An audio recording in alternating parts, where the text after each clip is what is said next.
से इनको देखे वहाँ क्या हो रहा है। अगर ये जर्नलिस्टों के साथ हाल है, ये क्या करते होंगे अटेंडेंट्स के साथ या पेशेंट्स के साथ, और उनको पता था कि कैमरा ऑन है, उसके बावजूद आपको वो धक्का कर रहे थे। तो ये हम कंडेम कर रहे हैं, और press club of Kashmir is condemning this act of the doctors. It was assault on the whole press of Kashmir, मैं ये कहूँगा। क्या एफआईआर दर्ज होना चाहिए? नहीं, मेरा देखिए, मीडिया की जानिब से एक प्रोटेस्ट रैली निकाली? नहीं, प्रोटेस्ट तो यही है हमारा। आज हमने प्रोटेस्ट किया, जैसे बहुत अच्छी बात उन्होंने कही कि इन्होंने आज प्रोटेस्ट के दिखाने के लिए to show this protest and to express their anger, उन्होंने वो कुछ लोग ही गए थे वहाँ प्रेस कॉन्फ्रेंस जो भी थी, और ये मुझे लगता है काफ़ी है। और इसके बाद भी हम देखेंगे, हम आइंदा हम लाई अमल क्या करेंगे, हम इख्तियार कि मैं मगर अपील करता हूँ सबको और सोसाइटी को, लोगों को भी, इनको फर्स्ट आप बोनाफाइड जर्नलिस्ट इनको बांध के चलिए till they are not proved otherwise. ये सही बात है, गलत बात है?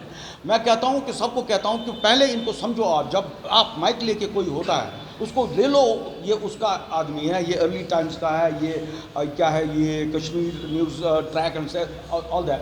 तो पहले उस पर समझो ना आप, उसके बाद उसके खिलाफ आप करो ये जर्नलिस्ट ये ब्लैक मेल है वट एवर, बट आप तो पहले ही उसको धक्का मार रहे हो। सो मैं कहता हूँ सब सोसाइटी के लोगों को और यहाँ के अपने, मैं यहाँ के लोगों को भी बोलता हूँ, कश्मीरी लोगों को, कि आप कोई इनके खिलाफ मन में मैलिस मत रखिए जर्नलिस्टों के खिलाफ। अगर कोई बात है, हम हैं यहाँ, हमारा फॉर्म है ये जो है Kashmir press club of Kashmir जो है, आइए हमको बताइए किसके साथ आपको क्या है, मगर आप सारे जर्नलिस्ट को ब्रेकेट मत करिए और उसके बाद आप सबको कंडेम करोगे, सबको आप ब्लैक शीप करार दोगे, गलत बात है ये।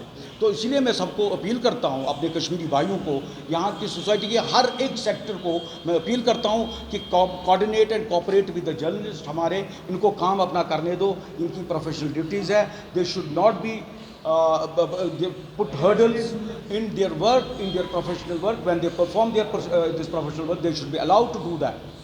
सर मेरा सवाल यहाँ पे एडमिनिस्ट्रेशन कंसर्न जीएमसी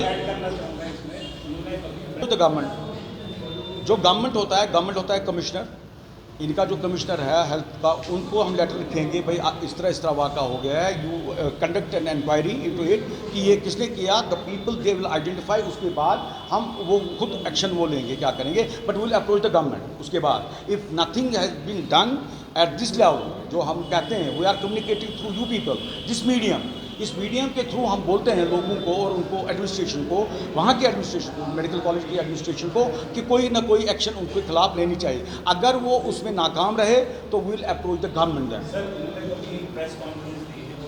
मुझे एक चीज़ बताइए, what should they B part of the doctor, these doctors जो पहले ही उनमें दे वर एरिंग इन द सेंस कि उन्होंने पहले वो उनने गलत किया कि अगर उन्होंने पहले ताला लगाया उसको उस पर देनी थी कॉन्फ्रेंस, प्रेस कॉन्फ्रेंस, इमरजेंसी भी थी, कैजुअलिटी भी बांध थी, उसको उस पर लेने ना एक्शन की, उसको बहुत बताना है, इससे कुछ नहीं होगा ये सारा दबाने से। Let them come out. हाल ही में सरकार बनी है ताकि हेल्थ सेक्टर, मैं तो वही कह रहा हूँ, मैं कहता हूँ हेड ऑफ द गवर्नमेंट जो है यहाँ स्टेट का, उसको भी लेनी चाहिए, जो स्टेट के यहाँ चीफ मिनिस्टर साहब है उसको भी लेनी चाहिए। सर अब वो डिनाई कर रहे हैं। मैं यही कह रहा हूँ, let them do it first, उसके बाद गवर्नमेंट होती है ना। पहले तो आपको वहाँ एडमिनिस्ट्रेशन ने किया, मेडिकल कॉलेज का एडमिनिस्ट्रेशन ने किया ना आपको, उसके बाद हम करेंगे गवर्नमेंट को रुजू। उसमें होता है कमिश्नर सेक्रेटरी जो होता है ना हेल्थ एंड मेडिकल एजुकेशन का, उससे हम बात करेंगे। उसके बाद next step will be that.